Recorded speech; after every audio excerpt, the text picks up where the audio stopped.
Hello साथियों, आप सभी का स्वागत है आपके अपने यूट्यूब चैनल भारतीय पाठशाला पर।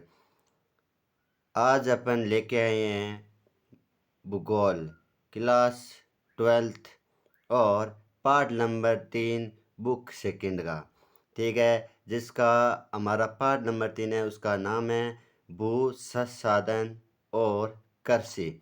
ठीक है, हम उससे संबंधित कुछ आंकड़े लेके आए हैं और हम करने वाले हैं पाठ का आज शुरुआत। और पिछले कुछ दिनों से हमारे चैनल पर वीडियो नहीं आने के लिए आप सभी से माफ़ी चाहता हूँ। किसी कारणवश हम वीडियो लगा नहीं पाए, लेकिन अब हमारे वापस कंटिन्यू पेपरों तक सभी सब्जेक्टों के वीडियो आने वाले हैं। ठीक है, और ये लाइव क्लासें भी आने वाली है। तो आज अपन लेके हैं पार्ट नंबर 3। ठीक है, उसमें हम बात करते हैं पहले कि भारतीय सर्वेक्षण विभाग, ठीक है, कि सर्वेक्षण विभाग है ना, वो हमारे रिपोर्ट जारी करती है भूमि का। और अपनी ऐसे कहें कि वह भारत के क्षेत्रफल है, राजस्थान का क्षेत्रफल है, हमारा किस प्रकार नक्शा होता है ना, और हमारे राज्य का भौगोलिक क्षेत्र है, इनकी जानकारी हमारे भारतीय सर्वेक्षण विभाग देता है। ठीक है, इस में हम कुछ चीज़ पढ़ने वाले हैं। तो पहले हम बात कर लेते हैं भारतीय संरक्षण विभाग का जो हमारा केंद्र होता है, वो जो ऑफिस होती है, जैसे अपन कहते हैं ना हेड ऑफिस, तो वो हमारी कहाँ है पर है? देहरादून में। कहाँ है? देहरादून। बात करते हैं कि ये संरक्षण विभाग है भारत, है ना, इसकी रिपोर्ट के अनुसार भारत का जो क्षेत्रफल है वो हमारा कितना है? 32,87,263 वर्ग किलोमीटर हमारा किसका है? भारत का क्षेत्रफल है इसके अनुसार। फिर बात करते हैं राजस्थान का क्षेत्रफल इस रिपोर्ट के अनुसार कितना है? 3,42,239 वर्ग किलोमीटर साथियों। ठीक है, नक्शा तैयार करना हमारे इस भारतीय सर्वेक्षण विभाग के अनुसार अंदर आता है। और इसी प्रकार अपन कह सकते हैं राज्यों के भौगोलिक क्षेत्र। भौगोलिक क्षेत्र मतलब है कि वहाँ जो हमारा क्षेत्र है, जो हमारे राज्य है, जो हमारे देश है, उनमें हमारे जो पहाड़ है, नदियाँ हैं, समुंदर है, और कृषि संबंधी भूमि कितनी है, और व्यर्थ भूमि बिना कृषि की भूमि कितनी है, या इन सब की क्या रखता है, जो पशु है, पक्षी है, इन सब का डाटा हमें प्राप्त होता है। ठीक है, और भौगोलिक क्षेत्र हमारे ये सभी को मिलाकर क्या किया जाता है? उस क्षेत्र को घोषित कर दिया जाता है। फिर बात करते हैं अपन इसी के अंदर भू राजस्व विभाग। ठीक है, बात करते हैं भू राजस्व विभाग। ये क्या करता है? हमारे भूमि से संबंधित रिकॉर्ड रखता है। क्या रखता है? भूमि से संबंधित रिकॉर्ड रखता है। तो हम बात करते हैं इसमें भू राजस्व विभाग भू उपयोग का रिकॉर्ड रखना, यानी कि हमारे भूमियों का रिकॉर्ड रखते हैं, जो भूमि हमारी किस प्रकार की होती है। जैसे हम कह सकते हैं बंजर भूमि का रिकॉर्ड, हमारे कृषि योग्य भूमि, कृषि योग्य व्यर्थ भूमि, पृथ्वी भूमि, निवल बोया गया क्षेत्र है, इन सब की क्या करते हैं? ये रिकॉर्ड रखता है। और ये रिकॉर्ड कौन लेके आता है? तो भू राजस्व विभाग का सबसे छोटा अधिकारी होता है साथियों। कौन होता है सबसे छोटा अधिकारी? पटवारी। पटवारी क्या करता है? ये रिकॉर्ड लेके आता है और अपने बड़े अधिकारियों तक पहुंचाता है, और वो राजस्व व्यवस्था के अनुसार हम उस रिकॉर्ड से अलग अलग हमारी भूमियों का रिकॉर्ड चेक करते हैं और निकलवाते हैं। जैसे अपन बात करें यहाँ पर आगे, सभी 9 वर्गों का योग रिपोर्टिंग रिपोर्टिंग क्षेत्र पर आधारित होता है, जो कम या अधिक हो सकता है ना, कि हमारे जो भूमि है वो 9 वर्गों में बांटी गई है। साफ साफ पता है कि कितने वर्गों में? 9 वर्गों में बांटी गई है। इन 9 वर्गों का जो हमारा रिकॉर्ड है वो क्या करता है? भू उपयोग रिकॉर्ड होता है, जो भू राजस्व विभाग द्वारा लाया जाता है। फिर चलते हैं आगे कि ये हम अब पढ़ने वाले हैं आगे साथियों वो चीज़ अपन पढ़ने वाले हैं कि 9 वर्ग कौन कौन से हैं, और उन 9 वर्गों की अपन डिटेल है बारीकी से पढ़ेंगे अभी। फिर चलते हैं 2 नंबर कि भू उपयोग वर्गीकरण। ठीक है, यह अपन कह सकते हैं भू राजस्व विभाग के अनुसार कि कौन कौन सी भूमि है। तो याद रखना, छोटा प्रश्न बन सकता है कि भू उपयोग वर्गीकरण, यानी कि भू राजस्व विभाग के अनुसार भूमि के जो वर्गीकरण के आंकड़े हैं उनका नाम बताए, और वो कितने प्रकार से किया गया है। तो 9 अपन बात करें तो 9 प्रकार से किया गया है। और 9 प्रकार कौन कौन सा? पहला पहला वन आधारित क्षेत्र साथियों। वन आधारित क्षेत्र हम आगे पढ़ेंगे फिर हमारा 2 नंबर में आता है वन व व्यर्थ भूमि, और 3 नंबर में आता है गैर कृषि भूमि, और 4 नंबर होता है स्थायी चारागाह क्षेत्र। यानी कि स्थायी चारागाह क्षेत्र मतलब ऐसे चारागाह जो सरकार द्वारा पशुओं के चरने के लिए निर्धारित किए गए। वन तथा वृक्षों तथा बागों के अधीन भूमि, यानी कि वृक्ष लगाए गए हो, या अपन कह सकते हैं छोटे छोटे बाग लगाकर वहाँ पर भूमि पर अधिकार, या अपन कह सकते हैं कृषि की जाती हो।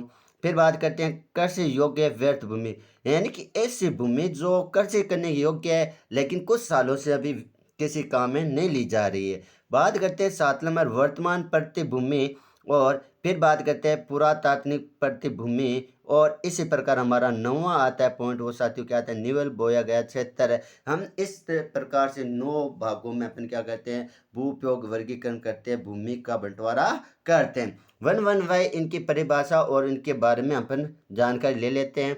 अब हम आगे चलते हैं, और हमारे पास आगे साथियों ये आ गया 1 नंबर पॉइंट, और 1 नंबर में आप देख सकते हो क्या है हमारा वन अधीन क्षेत्र।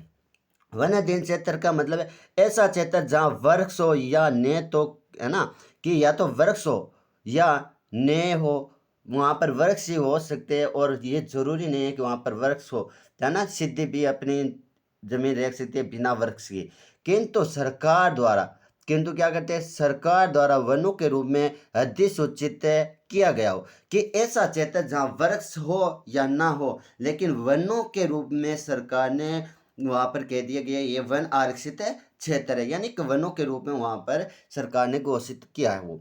जैसे अपन बात करें किस प्रकार से इसका दूसरा नंबर पॉइंट है, वो अपन वास्तविक या वन आवरण क्षेत्र, ठीक है, वन क्षेत्र जहाँ वास्तविक रूप से वन हो, ठीक है। इसका मतलब कि हम कोई वन है तो सरकार क्या करती है वन के बढ़ने के अनुसार कुछ क्षेत्र वन के साथ क्या करते हैं बिना पेड़ पौधों को भी वन के अधीन रख देते हैं, ठीक है। लेकिन वास्तविक वन जितने हमारे वन होते हैं उनसे क्या होते हैं वहाँ की भूमि वन से संबंधित वन उस भूमि से कम होता है, और वास्तविक या वन आवरण क्षेत्र है इसी के आंकड़ों के आधार पर हम क्या करते हैं वनों की रिपोर्ट है तैयार करते हैं। इसी प्रकार अपन बात करते हैं पॉइंट नंबर 2 बंजर व व्यर्थ भूमि। अब बंजर या व्यर्थ भूमि का मतलब क्या है कि जहाँ पर कृषि नहीं की जाती साथियों, क्या कि नहीं की जाती कृषि, तो वह भूमि जहाँ कृषि की जा सकती है ना, नहीं की जा सकते, क्या नहीं होते कृषि नहीं होती। और दूसरी अपन बात करें यहाँ पर, तो अपन यहाँ पर ऐसे भी देख सकते हैं कि जैसे पहाड़ मरुस्थल दलदली पहाड़ी क्षेत्र, यानी कि ऐसी जगह जहाँ पर क्या हो पहाड़ हो मरुस्थल हो दलदली या भेड़, जहाँ उपजाऊ भूमि ना हो जहाँ कृषि नहीं होते, ऐसी भूमि आती है हमारी बंजर भूमियों में आती है। उदाहरण भी याद रखना बंजर या व्यर्थ भूमि किन इलाकों में होती है, तो आपके पास ये उदाहरण याद रखना पहाड़ी मरुस्थल और दल, और हम कहते हैं बिहाड़ क्षेत्र है ना कि जंगल पड़ा हो पुराना, जिसमें न तो अपन पशुओं को चरा सकते हैं ना हम वहाँ पर फसल बो सकते हैं। बात करते हैं 3 नंबर हम बात करते हैं गैर कृषि भूमि, यानी गैर कृषि भूमि इस प्रकार की भूमि जहाँ पर सड़कें भवन बस्तियाँ नहर नदियाँ उद्योग कारखाने दुकान स्कूल अस्पताल आदि अपन क्या करते हैं वहाँ पर बनाते हैं, और उसके लिए उस भूमि का उपयोग करते हैं कृषि के अलावा, ठीक है।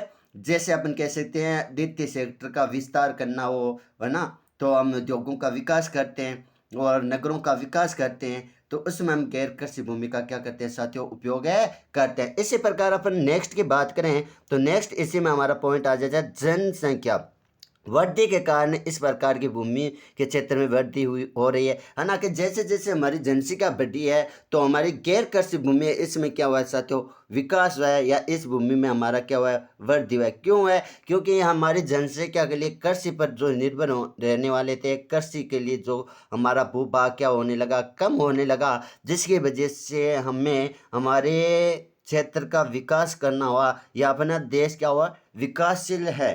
तो इसमें अलग अलग क्षेत्रों में विकास हुआ, उद्योगों में विकास हुआ, मशीनरी में विकास हुआ, अपन कह सकते हैं नगरीकरण, किसी उत्तम व्यवस्था के लिए नगरों में जनसंख्या बढ़ी तो वहाँ के आसपास के जो भूमि के क्षेत्र हैं उनको क्या कर लिया इमारतें बनाने में काम ले लिया गया, और हमारे गैर कृषि भूमि में उनको शामिल कर लिया। इसलिए हमारी गैर कृषि भूमि जनसंख्या बढ़ने के साथ साथ इसका क्षेत्रफल भी बढ़ा है। फिर बात करते हैं नेक्स्ट, और नेक्स्ट हमारे पास है ये सवाल जो आपको देखने के लिए मिलने वाला है। ठीक है, तो साथियों आपको अधिक क्लास अच्छी लगे तो शेयर सब्सक्राइब जरूर करना और आगे अपने साथियों तक भेजते रहे, ताकि आज के बाद जो आने वाली प्रत्येक क्लास है आपके भाई बंधुओं तक पहुंच सके। मैं आपको भूगोल करवाऊंगा और इसी के साथ मैथ भी मैं ही करवाता हूं। इसी में जो पहले से वीडियो चढ़ चुके हैं आपके, तो आप वहां से मैथ पूरी देख सकते हो। और 10वीं क्लास की साइंस भी मैं ही करवाता हूं, जो पहले हमारे 4 पार्ट चढ़ चुके हैं। और भूगोल हमारी पहली बुक पूरी चढ़ चुकी है, दूसरी बुक हम शुरू कर चुके हैं। ठीक है, तो आगे चलते हैं। 4 नंबर पॉइंट हम वर्गीकरण में पढ़ते हैं, स्थायी चारागाह भूमि। यानी कि स्थायी चारागाह भूमि घास उत्पन्न करने वाली वह भूमि जिसका उपयोग क्या है, पशु चराने के लिए किया जाता है ना, कि ऐसी भूमि जहाँ पर पशुओं को चराने के लिए क्या करते हैं, रखा जाता है या वहाँ पर पशुओं को चराया जाता है। जैसे अपन बात करें इसी का दूसरा पॉइंट, चारा स्थायी चारागाह भूमि में इस प्रकार की भूमि पर किसका अधिकार होता है, आप कह सकते हो सरकार, या ग्राम है तो ग्राम पंचायत का अधिकार होता है। तो प्रश्न छोटा पूछा जा सकता है, स्थायी चारागाह भूमि पर किसका अधिकार या किसी का आधिपत्य होता है, तो आप कह सकते हो सरकार या ग्राम पंचायत का आधिपत्य होता है। बात करते हैं 5 नंबर। 5 नंबर में हम वर्गीकरण में पढ़ेंगे वृक्षों एवं बागों के अधीन भूमि, है ना, कि वह भूमि जिस पर उद्यान या फलदार वृक्ष लगाए गए हो। क्या लगाए गए हो, हमारे पास बात करें तो उद्यान या फलदार वृक्ष लगाए गए हो। तो ये हमारी क्या होती है, जो वृक्ष या बागानों के अधीन भूमि होती है। इस प्रकार की अधिकतर भूमि व्यक्तियों के निजी स्वायत्त के लिए होती है। किसके लिए होती है, व्यक्ति, है ना, व्यक्ति होता है अपने निजी स्वायत्त में रखते हैं, ताकि वहाँ पर वो क्या करते हैं, अपना व्यवसाय बढ़ा सके, फल लगाकर, या आप कह सकते हो छोटे छोटे पुष्प के पौधे लगाकर वो अपना जीवन यापन या अपनी आर्थिक स्थिति मजबूत है कर सकता है। इस अगले पॉइंट में बात करें अपने साथियों, तो इस प्रकार की भूमि निम्बल के क्षेत्र की में शामिल नहीं होती है। तो छोटा प्रश्न वापस पूछा जा सकता है कि उस भूमि के वर्गीकरण का नाम बताए जो निम्बल के क्षेत्र में शामिल नहीं होते, तो उसका नाम हो जाएगा आपका क्या, वृक्षों एवं बागों के अधीन भूमि, वृक्षों एवं बागों के अधीन भूमि। फिर बात करते हैं नेक्स्ट आपके पास है 6 नंबर, कृषि योग्य व्यर्थ भूमि। कि कृषि योग्य व्यर्थ भूमि वह भूमि जो पिछले 5 वर्षों या अधिक समय तक प्रति या कृषि रहित रही है। ठीक है, अब कृषि योग्य व्यर्थ भूमि यानी कि इसमें साफ साफ कहा है कि पिछले कितने सालों से, साथियों 5 सालों से, पिछले 5 सालों से ये अधिक समय तक, है ना, कि 5 वर्ष होने चाहिए लेकिन उससे अधिक समय से वो कृषि के योग्य है, लेकिन उस पर क्या नहीं की जा रही, कृषि नहीं की जा रही है, उसे अपन कृषि योग्य व्यर्थ भूमि कहते हैं। पॉइंट नंबर 2 की अपन बात करें कृषि योग्य व्यर्थ भूमि में, तो भूमि सुधार तकनीकी द्वारा इसे सुधार कर कृषि योग्य बनाया जा सकता है। यानी कि अपन बात कर सकते हैं इस भूमि को अपने प्रचलित समय में या वर्तमान या आधुनिक समय में जो हमारे पास कल्टीवेटर है, मशीनें हैं, उनके द्वारा सुधार करके वहाँ पर अपन कृषि कर सकते हैं और उसको कृषि योग्य में परिवर्तन कर सकते हैं। फिर बात करते हैं नेक्स्ट पॉइंट पर, और नेक्स्ट पॉइंट आप देखने वाले हो साथियों, हमारे पास ये है 7 नंबर।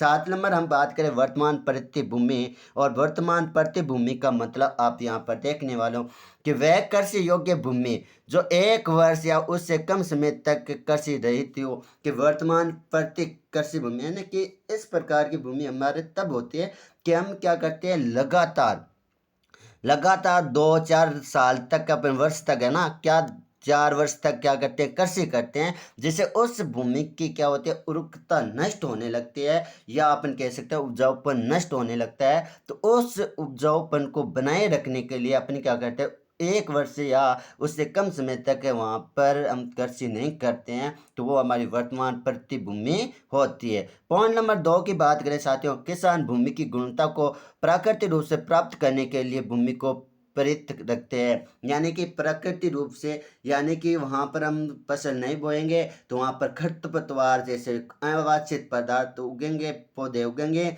और उनको हम क्या कहते हैं, कल्टीवेटर द्वारा वहीं क्या करते हैं, खाद के रूप में काम में ले लेंगे, जिससे हमारी भूमि की वापस उर्वरता बढ़ जाएगी और जिससे हम क्या कर देंगे, वापस वहाँ पर कृषि करना शुरू कर देंगे। बात करते हैं नेक्स्ट पॉइंट 8 नंबर की, पुरातन प्रतिभूमि कि वह कृषि योग्य भूमि जो 1 वर्ष से अधिक है, कितने, 1 वर्ष से अधिक लेकिन 5 वर्ष से कम समय तक कृषि रहित रही हो, कि इस प्रकार की भूमि हम किसी कारणवश कृषि नहीं कर पाते हैं, वो 1 वर्ष से तो अधिक लेकिन 5 वर्ष है ना, कि 1 से 5 के बीच के समय अंतराल में वहाँ पर कृषि नहीं की हो, तो ये हमारी क्या होती है, पुरातात्विक प्रतिभूमि होती है। तो हमने पढ़ा है कि भू उपयोग है ना, कि उसका वर्गीकरण, भूमि का वर्गीकरण, बंटवारा कितने प्रकार से किया जाता है, 9 प्रकार से किया जाता है, और उन 9 प्रकार की हमने क्या किया, उन 9 में से 8 की परिभाषा हमने पढ़ी है और किस प्रकार से हम वहाँ से प्रश्न पूछे जा सकते हैं उनकी हमने चर्चा की। नेक्स्ट करने वाले हमारे पास देखने के लिए आपके पास क्वेश्चन है ये 9 नंबर है, न्यूएल बोया गया क्षेत्र वह भूमि जिस पर फसल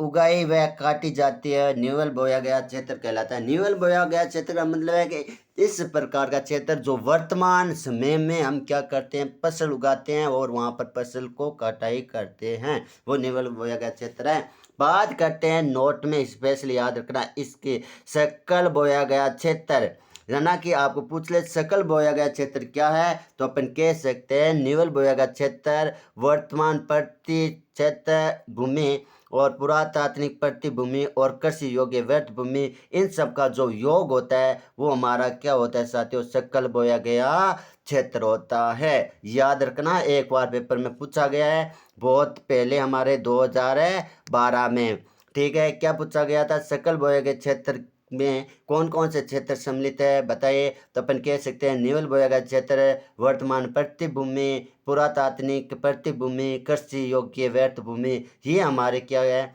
जो हमारा सकल बोया गया क्षेत्र है उसमें सम्मिलित है। और इस संबंध हम चार्ट की भी आगे बात है करने वाले हैं, तो हम आगे बात करते हैं इस चार्ट की। यहाँ पर देख सकते हो आप, आपकी बुक में मिल जाएगा तालिका 3.1 समस्त कृषि योग्य भूमि की संरचना, ठीक है, कृषि योग्य भू उपयोग, ठीक है, कित कौन कौन से कृषि योग्य, बंजर भूमि, पुरातन प्रतिभूमि, वर्तमान प्रतिभूमि, न्यूएल बोया गया क्षेत्र। यहाँ पर अपन क्या बात करें तो हम देख सकते हैं रिपोर्टिंग क्षेत्र का प्रतिशत 1950 से 51 और हम देखने वाले हैं 2014 से 15 के बीच 1950 से 51 के मध्य हमारे इन तीनों चारों भागों का अनुपात है वो परसेंट हमारा कितना आया था टोटल के 59.5 आया था, और ये घट के हमारा कितना हो गया था, यहाँ पर हमारा घटका हो गया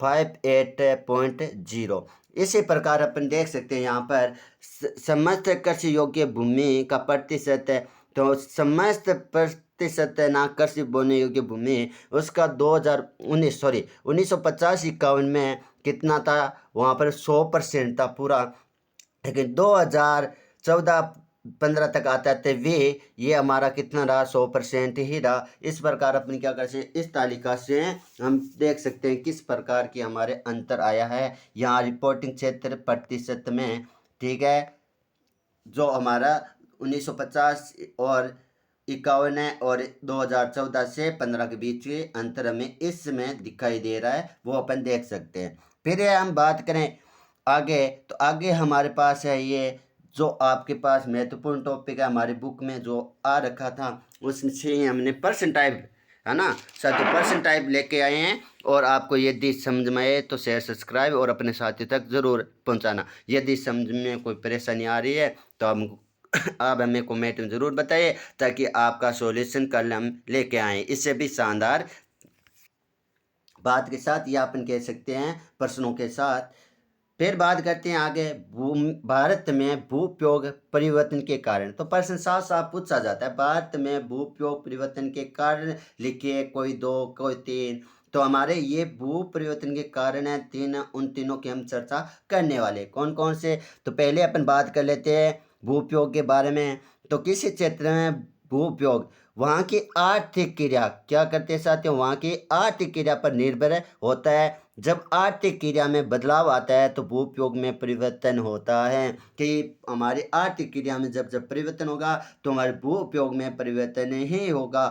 ठीक है, फिर बात करते हैं ये कारण कौन कौन सा है। तो पहला कारण अपन लेके आए हैं अर्थव्यवस्था का आकार, कि जो हमारी अर्थव्यवस्था है उसका आकार है और वो किस प्रकार हमारे इस भू उपयोग के परिवर्तन में कारण महत्वपूर्ण सिद्ध होती है या कारण बनती है, उसकी हम जानकारी लेते हैं। जैसे पॉइंट नंबर 1 में बात करें बढ़ती जनसंख्या, खदानों की बढ़ती मांग, कि हम क्या करते हैं, जनसंख्या बढ़ेगी तो अपने खाने योग्य पदार्थों की क्या होगी, आवश्यकता होगी, और प्रौद्योगिक के विकास के कारण अर्थव्यवस्था का आकार समय के साथ बढ़ता है। तो जैसे जैसे हम प्रौद्योगिकरण है, मशीनें अपन कहते हैं, फैक्ट्रियाँ लगाना, अपन ये कहते हैं इमारतें बनाना, इस प्रकार के कार्य करते हैं जिससे अर्थव्यवस्था का आकार समय के साथ क्या हो साथ है बढ़ता है। और दूसरा पॉइंट अपन यहाँ पर और देख सकते हैं इसका, कि इससे भूमि पर दबाव बढ़ता, इससे भूमि है हमारे पास उस पर क्या पड़ेगा, दबाव पड़ेगा।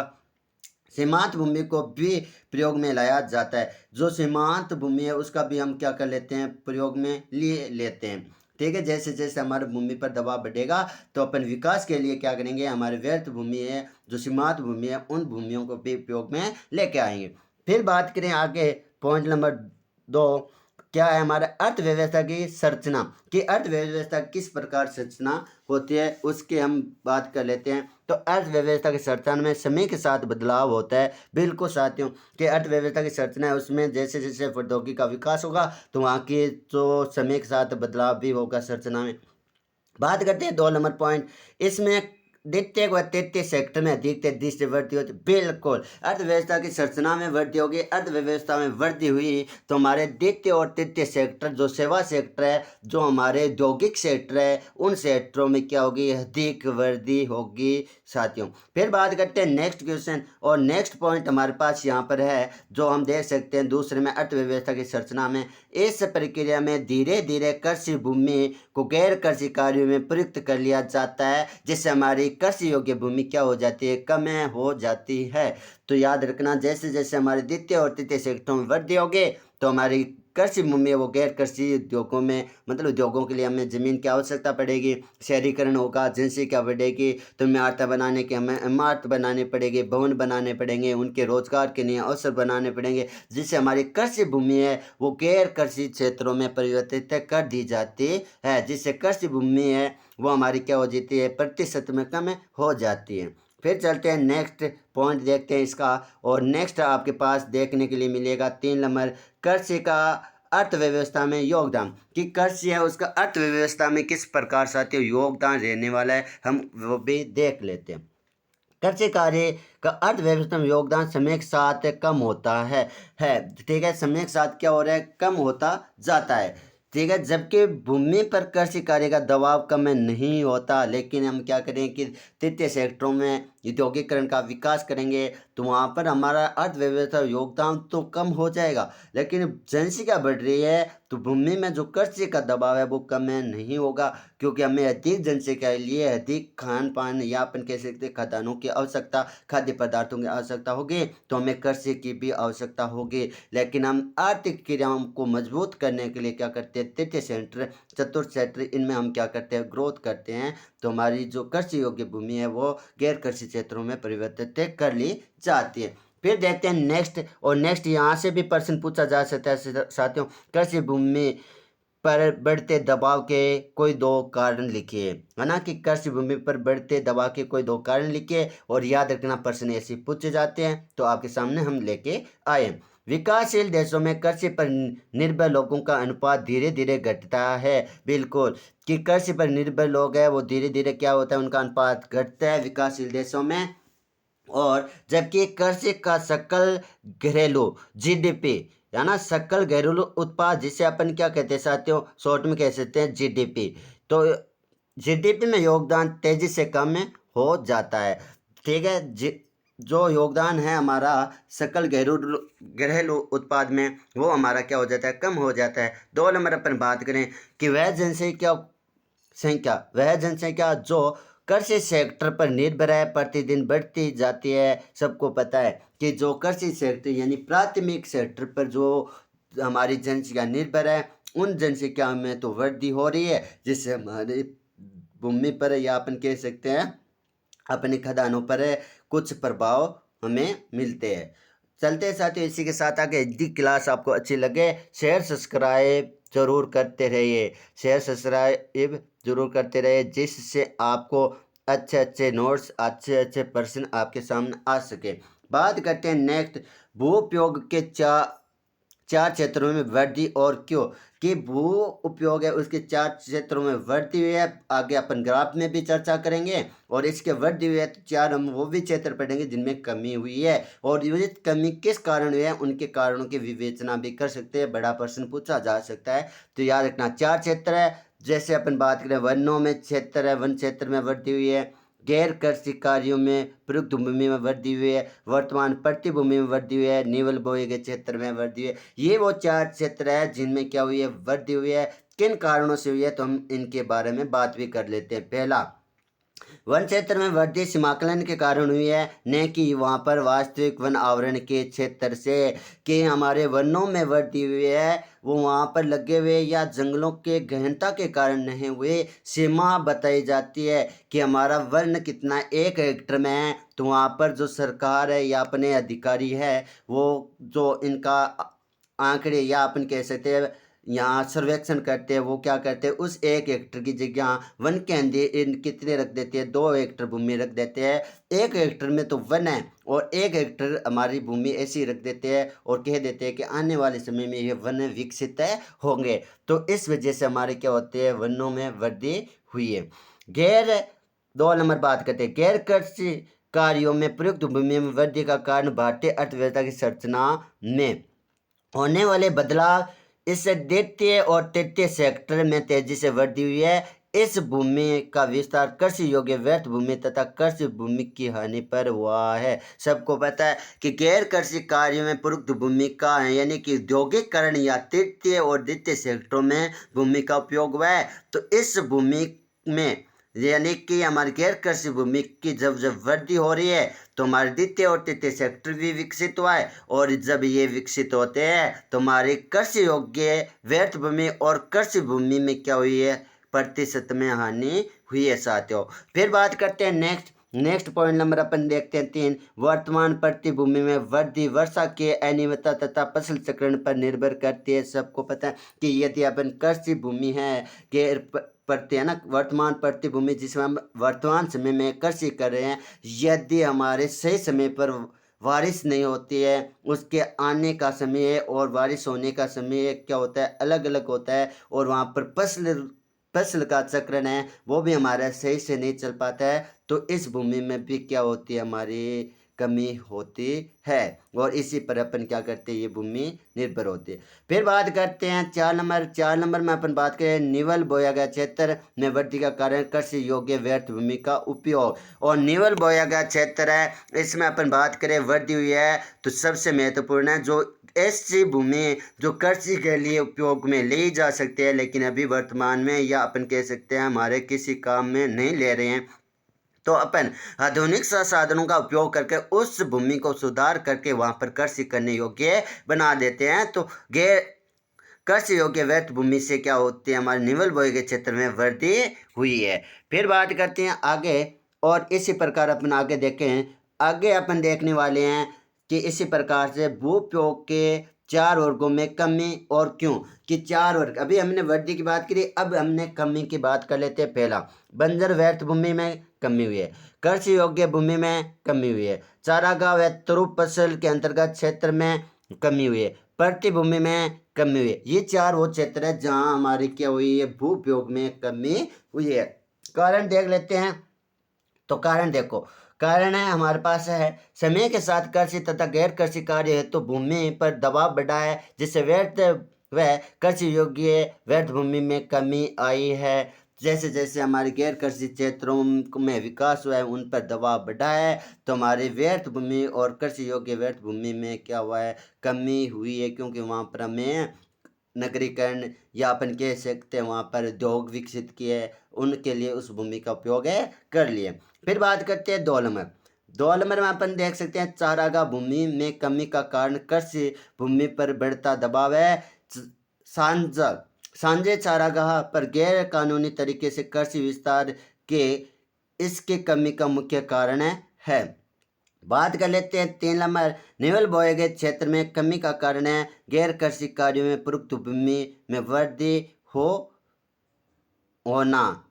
ठीक है, अब बात करते हैं न्यूल बोए के क्षेत्र में कमी हुई है। इससे गैर कृषि कार्यों में जो भूमि है, बार बार ये चीज आ रही है कि जहाँ पर हमारे गैर कृषि कार्य यानी औद्योगिकरण विकास की ओर चला है, तो हमारे बाकी भूमि क्षेत्रों में क्या हुआ साथियों, कमी हुई है। बार बार यही बात हम यहाँ पर पढ़ रहे हैं और इस प्रकार से हमारा प्रश्न पूछा जा सकता है। वो उपयोग है 4 वर्गों में कमी वाले क्षेत्र, और ये कमी किस कारण हुई है, उन कारणों की विवेचना कीजिए। फिर चलते हैं नेक्स्ट, और नेक्स्ट आपके पास प्रश्न में देख सकते हो चार्ट। ये चार्ट आपके पास देख सकते हो, यहाँ पर हमारे पास दो देखो 1950-51 और 2014 से 15 तक ये हमारे। तो यहाँ पर देखो वन देखें तो 50 से 2015 के बीच में कितना, पहले तो था 17%, कितना था साथियों 17, अब हमारा बढ़ के कितना हो गया 23.3। ये हमारे क्या हो रहे हैं, बढ़े हुए। जैसे अपन कह सकते हैं एक हमारा बढ़ा हुआ, ये देखो यहाँ पर गैर कृषि कार्य में प्रयुक्त भूमि है, ये भी हमारे देखो पहले 3.2 थी, अब हमारी 8 पॉइंट क्या होगी 7 हो गई।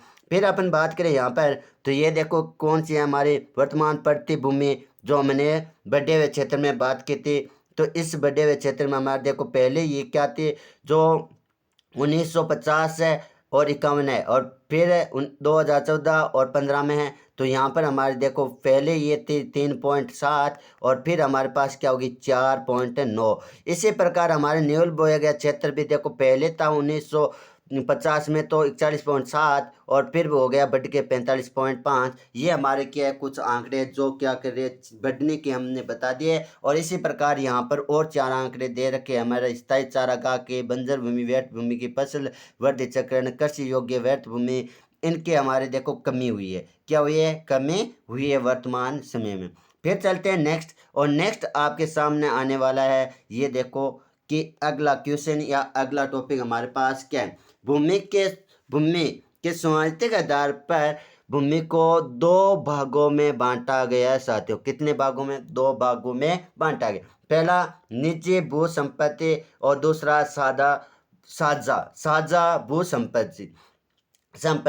पहले में अपन बात करें निजी भू संपत्ति में, तो हम पॉइंट नंबर 1 में चर्चा कर लेते हैं। पहले वर्ग की भूमि है ना, कि निजी भू संपत्ति जो पहले वर्ग की भूमि है, पर व्यक्ति का निजी स्वामित्व होता है, कि कोई भूमि है जिस पर मेरा खुद का, या अपन कह सकते हैं अपने स्वयं का क्या होता है, आधिपत्य होता है, किसी और व्यक्ति का नहीं होता है।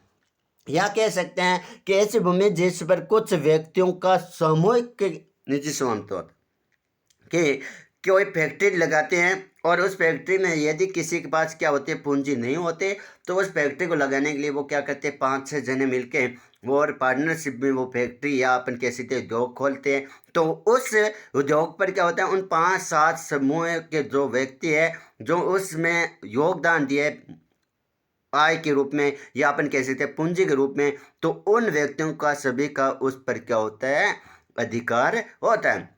बात करते हैं साझा भू संपत्ति। साझा यानी कि सभी का अधिकार, सामने पड़ा साथियों क्या, सभी का अधिकार ऐसी भूमि।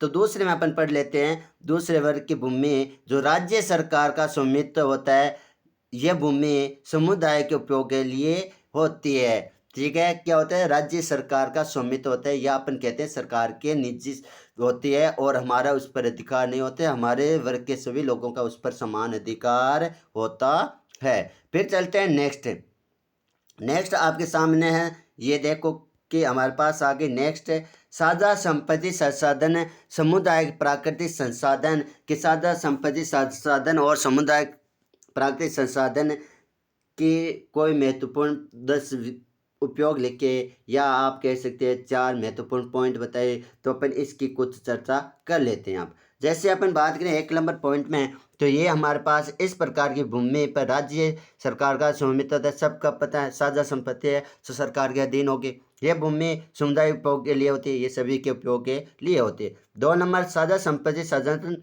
पशु के लिए चारा ठीक है। घरेलू उपयोग के लिए ईंधन, लकड़ी, अन्य वन उत्पादन और फल, रेसे, गिरी, औषधि जैसे पौधे उपलब्ध करवाती है। सभी को पता होना चाहिए कि ये साझा संपत्ति संसाधन है। पशुओं के लिए चारा, घरेलू उपयोग के लिए ईंधन, लकड़ी तथा अन्य वन उत्पादन जैसे फल, रेसे, गिरी, औषधि पौधे आदि उपलब्ध करवाते हैं। बात करते हैं नेक्स्ट, ग्रामीण क्षेत्रों में भूमिहीन छोटे किसान तथा आर्थिक रूप से कमजोर लोगों के जीवन यापन में इस भूमि का विशेष महत्व होता है। सबको पता है क्या होता है, इसका एक विशेष महत्व होता है। ठीक है। जो गरीब होते हैं, जो छोटे तबके के लोग होते हैं, या अपन कहते हैं पिछड़े वर्ग के लोग होते हैं, या भूमिहीन छोटे किसान होते हैं, उनके पास आर्थिक रूप से अपने जीवन यापन के लिए इस भूमि का उपयोग करते हैं, क्योंकि वहाँ से वो लकड़ी जलाने के लिए लेके आ सकते हैं, फल फ्रूट ला सकते हैं, औषधि के लिए पौधे ला सकते हैं। इस प्रकार के कार्य वहाँ से वो कर सकते हैं अपने जीवन दैनिक जीवन के लिए। फिर बात करते हैं नेक्स्ट, साझा संपत्ति जो संसाधनों का सामुदायिक प्राकृतिक संसाधन भी कहा जा सकता है, क्योंकि साझा संपत्ति है तो समुदाय का उस पर क्या होता है, सभी का समान अधिकार होता है। तो इस प्रकार से हमें क्या कह सकते हैं, प्राकृतिक संसाधन भी कहा जा सकता है। जहाँ सभी सदस्यों का इसके उपयोग का अधिकार होता है, वहाँ पर हर वर्ग का व्यक्ति क्या कर सकता है, वहाँ पर कार्य कर सकता है, अपना अधिकार कर सकता है। ठीक है। उदाहरण के लिए सामुदायिक वन, चारागाह, ग्रामीण जलीय क्षेत्र, सभी को पता है सामुदायिक वन यानी कि वहाँ के आसपास के क्षेत्र में वन है तो वहाँ से हर कोई ईंधन के लकड़ी, फल फ्रूट वगैरह ला सकता है। चारागाह है तो वहाँ पर हर व्यक्ति क्या कर सकता है, गायें चरा सकता है। ग्रामीण जलीय क्षेत्र, यदि कोई जल का ऐसा कोई स्थान है जो क्या है हमारे देश के, हमारे ग्रामीण क्षेत्रों में या अपन कह सकते हैं अपने राज्य के अधीन है, तो वहाँ पर जो जल भराव की क्षमता है या अपन कह सकते हैं सभी प्रकार के व्यक्ति वहाँ से जल अपने लिए लेके आ सकते हैं बिना किसी रोक टोक के। फिर चलते हैं नेक्स्ट, और नेक्स्ट आपके पास प्रश्न है, ये आपको देखने के लिए मिलेगा, जो आपका अच्छा सा छोटा सा क्वेश्चन है, जो देखेंगे क्या है हमारे पास। भारत में कृषि भूउपयोग भू संसाधनों का महत्व है। तो याद रखना कि पूछ सकते हैं कि भारत में कृषि भूउपयोग या भू संसाधनों का क्या महत्व है, उन महत्वों को समझाइए। तो अपन उन महत्वों की अपन चर्चा कर लेते हैं। यहाँ पर पहला पॉइंट हमारे पास, भू संसाधन का महत्व उन लोगों के लिए अधिक है जिनकी आजीविका कृषि पर निर्भर है। कृषि उत्पादन में भूमि का योगदान अधिक है होता है। कि भू संसाधन का महत्व उन लोगों के लिए अधिक है जो क्या अपनी आजीविका के लिए कृषि पर निर्भर है। 2 नंबर पॉइंट अपन बात करें, यहाँ पर भूमि की गुणवत्ता कृषि उत्पादन को प्रभावित करती है। 100% साथियों क्या होती है कि भूमि की गुणवत्ता है वो हमारी कृषि उत्पादन को प्रभावित करेगी। यदि हमारी भूमि उर्वरता अधिक है तो अधिक उत्पादन होगा। यदि हमारी उपजापन जमीन नहीं है तो वहाँ उत्पादक क्षमता भी उसकी क्या होगी, कम होगी। फिर बात करते हैं पॉइंट नंबर 3, ग्रामीण क्षेत्रों में भूमि का आर्थिक मूल्य के रूप में सामाजिक मूल्य भी है। अधिक कृषि भूमि से समाज में प्रतिष्ठा बढ़ती है। किसी आपदा या विपत्ति में कृषि भूमि को बेचकर आर्थिक सुरक्षा प्राप्त की जा सकती है। यानी कि हमारे बात करें कि ग्रामीण क्षेत्र है, वहाँ पर जो भूमि होती है उससे हमें सामाजिक मूल्य से क्या होता है, उस व्यक्ति का अधिक महत्व होता है। क्यों होता है, यदि किसी कारण पर हमारे पर विपत्ति आई तो अपन क्या कर सकते हैं, अधिक मात्रा में भूमि है तो उस विपत्ति से या उस आपदा से बचने के लिए या उससे निपटारे के लिए अपन क्या कर सकते हैं, भूमि का कुछ हिस्सा बेचकर अपनी आर्थिक सुरक्षा प्राप्त कर सकते हैं। फिर चलते हैं नेक्स्ट, और नेक्स्ट आपके सामने देखने के लिए मिलेगा आगे पॉइंट हमारा हेडिंग है जो नहीं है वो क्या है, भूमि बचत प्रौद्योगिकी से कृषि भूमि में वृद्धि किस प्रकार की जा सकती है। तो 1 नंबर हमें इसमें बात कर लेते हैं, प्रश्न के रूप में पूछा गया है। याद रखना 2020 के पेपर में ये हमारा प्रश्न के टाइप में ऐसा ही पूछा गया है, भूमि बचत प्रौद्योगिकी से कृषि भूमि में वृद्धि किस प्रकार की जा सकती है। तो अपन बता सकते हैं यहाँ भारत में नीवल बोए गए क्षेत्र में बढ़ोतरी की संभावनाएं सीमित है, इसलिए भूमि बचत प्रौद्योगिकी विकास विकसित करना आज अत्यंत आवश्यक है। फिर बात करते हैं नेक्स्ट प्रश्न की। तो नेक्स्ट प्रश्न है, भूमि बचत प्रौद्योगिकी 2 भागों में बांटी जा सकती है, कौन कौन सा। तो पहला भाग अपन पढ़ देते हैं, प्रति इकाई भूमि में फसल का उत्पादन बढ़ाया जाए। इसके लिए उन्नत बीज यानी अच्छी किस्म के बीज होने चाहिए, अच्छी सिंचाई व्यवस्था होनी चाहिए, अच्छे रासायनिक उर्वरक होने चाहिए, अच्छे कीटनाशक दवाएं होनी चाहिए तथा कृषि मशीनों का प्रयोग करके हम क्या कर सकते हैं, फसल के उत्पादन में वृद्धि कर सकते हैं। पहला पॉइंट। फिर बात करते हैं नेक्स्ट बात करते हैं पॉइंट नंबर 2।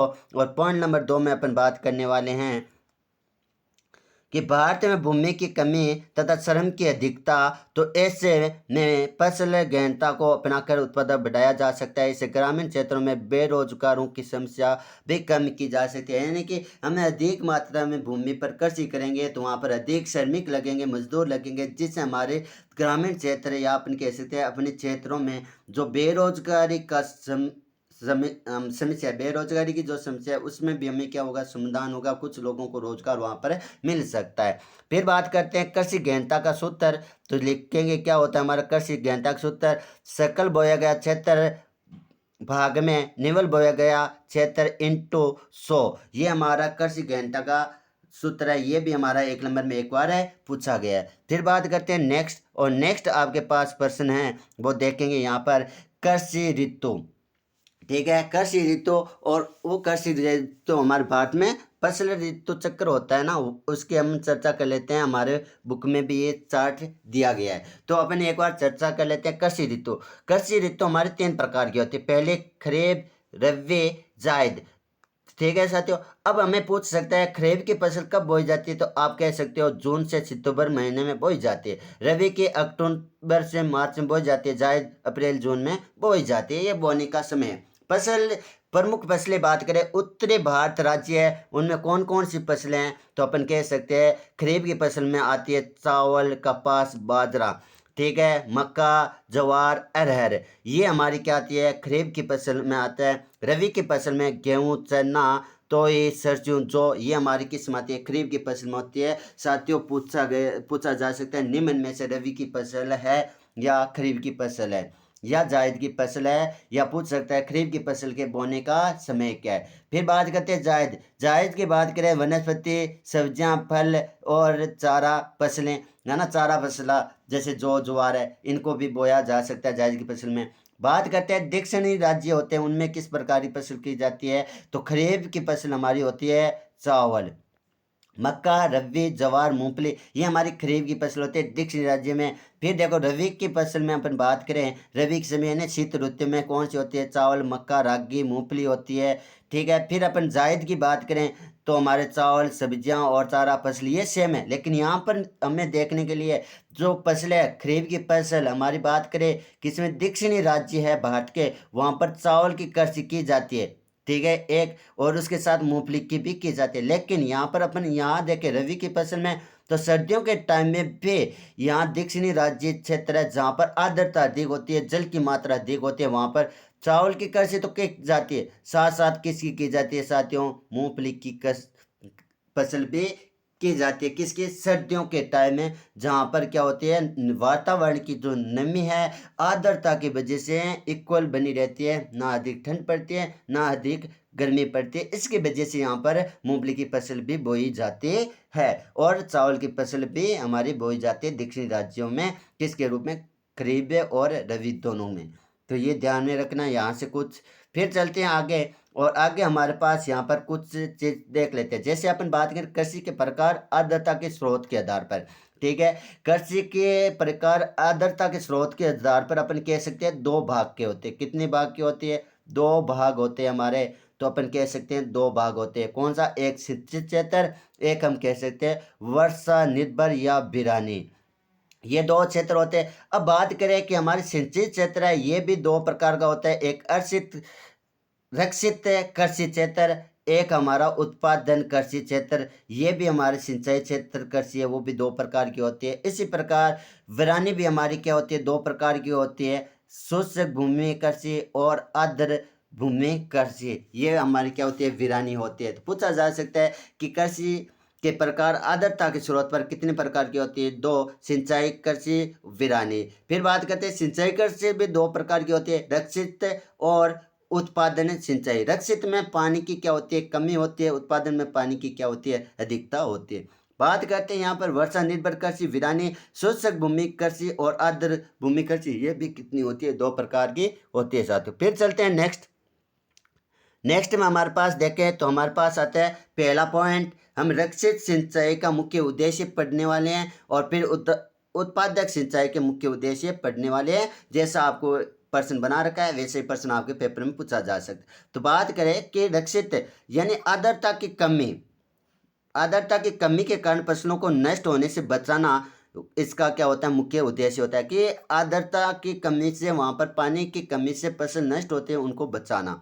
ठीक है, इससे जल की कमी को सिंचाई द्वारा पूरा किया जाता है, और इस क्षेत्र में जो हमारी जल की कमी होती है उसको सिंचाई द्वारा पूरा कर लिया जाता है। फिर बात करते हैं अगला, उत्पादक सिंचाई का मुख्य उद्देश्य फसलों को पर्याप्त मात्रा में पानी उपलब्ध करवाकर अधिक उत्पादन प्राप्त किया जाता है। उत्पादक सिंचाई का मुख्य उद्देश्य होता है कि यहाँ पर जो प्राप्त फसल है उनमें अधिक मात्रा में जल उपलब्ध होता है, तो वहाँ पर अधिक मात्रा में क्या कर सकते हैं, अपन उत्पादन प्राप्त कर सकते हैं। और इसी का दूसरा पॉइंट, इसमें जल निवेश की मात्रा रक्षित क्षेत्र की अपेक्षा अधिक होता है, तो पूछा जा सकता है इसमें जल निवेश की मात्रा है वो क्या होती है, रक्षित सिंचाई की अपेक्षा अधिक होती है।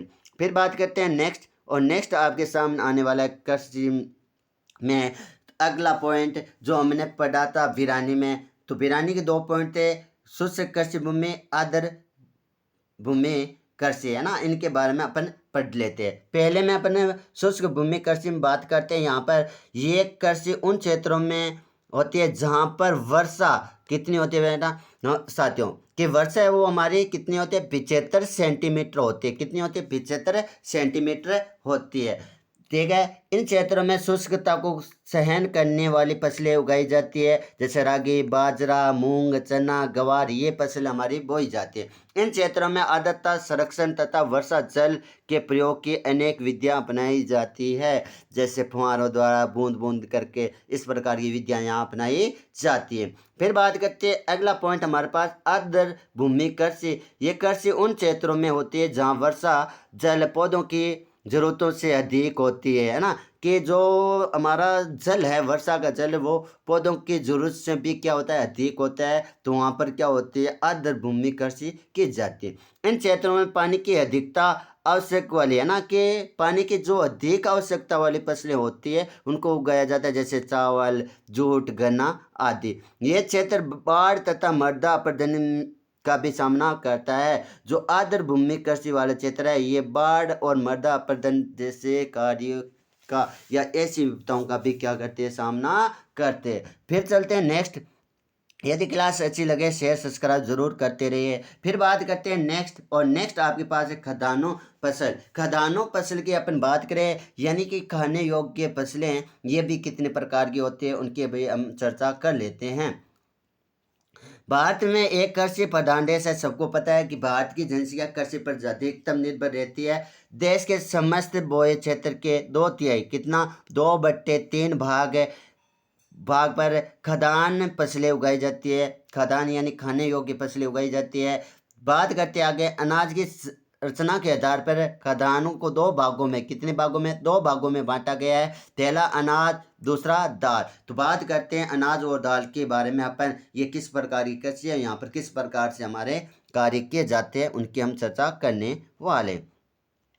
फिर बात करते हैं आगे, ये हमारे पास तो अनाज, 1 नंबर लेते हैं अनाज में अपन पढ़ते हैं भारत के कुल बोए गए क्षेत्र में 54% भाग अनाज का होता है। तो पूछा जा सकता है भारत के कुल बोए गए क्षेत्र में अनाज का कितना प्रतिशत होता है, तो आप कहने वाले हो साथियों 54% होता है।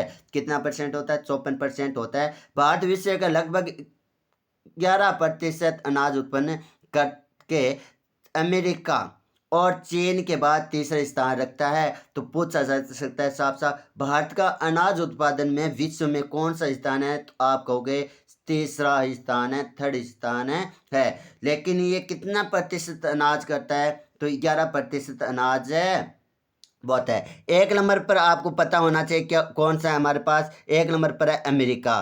ठीक है, 1 नंबर क्या है, अमेरिका। 2 नंबर पर हमारे पास कि कौन सा देश है, चीन है। तो 1 नंबर पर अमेरिका, 2 नंबर पर चीन देश है, और तीसरे स्थान पर हमारा देश है अनाज बोने के स्थान में तीसरे पर। बात करते हैं नेक्स्ट पॉइंट में। भारत विविध प्रकार के अनाजों का उत्पादन करता है, जिनमें उत्तम अनाज हमारा कितना प्रकार के होते हैं? दो, है ना, कि उत्तम मतलब अधिक किस्म जिसकी अधिक आवश्यकता होती है हमारे देश में, वो है हमारे चावल और गेहूं। तथा मोटे अनाजों की बात करें तो हम कह सकते हैं ज्वार, बाजरा, मक्का, रागी, ये हमारे क्या मोटे अनाज है। इस प्रकार से हम क्या कह सकते हैं कि उत्तम अनाजों की बात करें तो ये चावल गेहूँ दो है, और मोटे अनाजों की बात करें तो अपन ज्वार, बाजरा, मक्का, रागी आदि के बारे में अपन जानकारी लेने वाले। लेकिन ये परसेंट ध्यान में रखना है, और भारत का विश्व में कितने स्थान पर है अनाज उत्पादन में, ये भी ध्यान रखना। और भारत से पहले दो देश हैं उनकी भी हमें बात करनी है। 1 नंबर पर अमेरिका, 2 नंबर पर चीन। फिर चलते हैं नेक्स्ट, और नेक्स्ट आपके सामने आने वाला है वो हमारे पास ये रहा चावल। बात करते हैं चावल। भारत की अधिक जनसंख्या का प्रमुख भोजन चावल है। सभी को पता है कि भारत के अधिकतर क्षेत्रों में चावल का योगदान है, या चावल को भोजन के रूप में ग्रहण किया जाता है। ये उष्ण कटिबंधीय क्षेत्र कटिबंधीय फसल है। तो पूछा जा सकता है चावल किस प्रकार की फसल है, तो आप कह सकते हो साफ साफ उष्ण कटिबंधीय फसल है। इसमें 3000 से अधिक किस्म के बीज है। कितने? 3000 अधिक किस्म के बीज है, जो विभिन्न कृषि जलवायु प्रदेशों में उगाई जाती है। फिर बात करते हैं डोलम। इसकी कृषि समुद्र तल से 2000 मीटर तक की ऊंचाई तक है। 2000 मीटर की ऊंचाई तक है। ये पूर्वी भारत के आधर भागों से लेकर उत्तर पश्चिमी भारत के शुष्क के परंतु सिंचाई क्षेत्र पंजाब, हरियाणा, पश्चिम उत्तर प्रदेश व उत्तरी राजस्थान में सफलतापूर्वक की जाती है। तो ये हमारे इन क्षेत्रों में सफलतापूर्वक की जाती है कि उत्तर पश्चिमी भारत है ना, उत्तर पश्चिमी भारत के किन किन क्षेत्रों में शुष्क परंतु सिंचाई क्षेत्र पंजाब, हरियाणा, पश्चिम उत्तर प्रदेश, यानी कि उत्तर प्रदेश का हमारे पास पश्चिमी क्षेत्र, राजस्थान का हमारा उत्तरी क्षेत्र, इनमें ये कृषि की जाती है। फिर चलते हैं आगे, और आगे हमारे पास साथियों देखने के लिए मिलेगा ये कर्ष दक्षिणी, है ना। अगला पॉइंट दक्षिणी राज्य है ना। हम बात करते हैं चावल में बात कर रहे हैं, तो दक्षिणी राज्य तथा पश्चिम बंगाल में जलवायु अनुकूलता के कारण एक कृषि वर्ष में चावल की 2 या 3 फसलें बोई जाती है। तो आप कह सकते हो कि दक्षिणी राज्य जैसे पश्चिम बंगाल, है ना, जैसे पश्चिम बंगाल में जलवायु अनुकूलता यानी कि जलवायु समान रहने के कारण वहाँ पर चावल की कृषि है वो वर्ष में 3 से 2 या 3 बार बोई जाती है। पश्चिम बंगाल, बात करते हैं पश्चिम बंगाल में किसान चावल की 3 फसलें लेते हैं, जिन्हें हम क्या कहते हैं, तो उन फसलों के नाम भी होना चाहिए याद। आपको पूछ ले कि पश्चिम बंगाल में किसानों चावल की बोई जाने वाली 3 फसलों के नाम बताए, तो आप कह सकते हो ओस, अमन, बोरा कहा जाता है। ये 3 फसलें हमारे जो पश्चिम बंगाल में बोई जाती है। किस लिए बोई जाती है? वहाँ की जलवायु है वो क्या होती है, समान रहती है, सर्दी और गर्मी में इक्वल रहने के कारण। बात करते हैं आगे हिमालय तथा देश के उत्तर पश्चिम भागों में ये दक्षिण पश्चिमी मानसून ऋतुओं में खरीफ फसल के रूप में उगाई जाती है। तो हिमालय तथा देश के उत्तरी पश्चिम भागों में ये दक्षिण पश्चिमी मानसून ऋतु में खरीफ फसल के रूप में उगाई जाती है। फिर चलते हैं नेक्स्ट, और नेक्स्ट आपके सामने ये है क्वेश्चन हमारा आगे कि चावल है, चावल की कृषि है, उसका उत्पादन और उसका वितरण किस प्रकार से किया गया है उसके बारे में हमें पता होना चाहिए। ये कुछ पॉइंट है, तो याद रखना। चावल के बारे में हमने पहले कुछ महत्वपूर्ण पॉइंट पढ़े, किस प्रकार से बोई जाती है, किन क्षेत्रों में अधिक होती है और किन क्षेत्रों में 2 से 3 बार है चावल की कृषि की जाती है। अब हम पढ़ते हैं उत्पादन और वितरण चावल का किस प्रकार से होता है। भारत विश्व का 22 पॉइंट, है ना, कितना आप कह सकते हो 22.7% चावल उत्पादन करता है। तो साथ साथ पूछा जा सकता है भारत विश्व का कितना परसेंट चावल उत्पादन करता है? 22.07% चावल उत्पादन में चीन के बाद भारत का विश्व में दूसरा स्थान है। याद रखना, अनाज की बात की थी वहाँ पर भारत का तीसरा स्थान था। वहाँ पर भारत का कौन सा स्थान था? तीसरा। यहाँ पर चावल उत्पादन की बात हो रही है, तो विश्व में भारत का कौन सा स्थान है? दूसरा। 1 नंबर पर कौन है? चीन है। 1 पर कौन है? चीन है। देश के कुल बोए गए क्षेत्र में 1/4 मतलब 1/4, लगभग अपन कह सकते हैं 25%, लगभग 25% भाग पर चावल बोया जाता है। जितना क्षेत्र पर हम फसल उगाते हैं उनमें से 25% पर हमारे चावल की कृषि की जाती है। अगला पॉइंट है देश के प्रमुख चावल उत्पादन राज्य पश्चिम बंगाल और उत्तर प्रदेश पंजाब। ठीक है, इनमें किया जाता है हमारे चावल का उत्पादन। तो ये हमारे याद रखना, पश्चिम बंगाल, उत्तर प्रदेश और पंजाब, इनमें हमारे अधिकतर क्या होता है, चावल की खेती की जाती है। फिर बात करते हैं नेक्स्ट, और नेक्स्ट हमारे पास देखने के लिए मिलेगा ये चावल से संबंधित कुछ और बातें। चावल के प्रति हेक्टेयर पैदावार पंजाब, यानी कि चावल की प्रति हेक्टेयर पैदावार पंजाब, तमिलनाडु, हरियाणा, आंध्र प्रदेश, तेलंगाना, पश्चिम बंगाल, केरल आदि राज्यों में अधिक है। तो पूछा जा सकता है चावल के प्रति हेक्टेयर पैदावार किन 4 राज्यों में अधिक है। तो पहले 4 राज्य आपको याद होने चाहिए, पंजाब, तमिलनाडु, हरियाणा, आंध्र प्रदेश। इसमें पहले 4 राज्यों में लगभग संपूर्ण चावल क्षेत्र सिंचित होता है, या संपूर्ण फसल हमारे चावलों की जाती है। फिर बात करते हैं आगे, पंजाब व हरियाणा पारंपरिक रूप से चावल उत्पादन राज्य नहीं है। तो पंजाब हरियाणा है, पुराने समय में पारंपरिक रूप से क्या नहीं है, चावल उत्पादन नहीं है, राज्य नहीं है, छोटा पर्सन बन सकता है। हरित क्रांति के दौरान हरियाणा पंजाब के सिंचित क्षेत्र में चावल की कृषि 1970 से प्रारंभ की गई थी। छोटा पर्सन पूछा जा सकता है, हरित क्रांति के दौरान हरियाणा और पंजाब कि सिंचाई क्षेत्र में चावल की कृषि कब से शुरू की गई थी। तो आपका उत्तर रहेगा 1970 से शुरू की थी। उत्तम किस्म के बीज, अपेक्षाकृत अधिक खाद तथा कीटनाशक का प्रयोग एवं शुष्क जलवायु के कारण फसलों में रोग प्रतिरोधकता अधिक कारक इस प्रदेश में चावल की अधिक पैदावार के लिए क्या है, उत्तरदायी है। फिर चलते हैं नेक्स्ट, और नेक्स्ट आपके सामने आने वाला है वो आप देख सकते हो यहाँ पर गेहूँ, कि गेहूं की अपने एक की और चर्चा कर लेते हैं आज के लिए। गेहूं भारत में चावल के पश्चात दूसरा प्रमुख अनाज है। सबको पता है चावल अधिक हमारे देश में खाया जाता है, उसके बाद किसका हम प्रयोग करते हैं, गेहूं का प्रयोग है किया जाता है।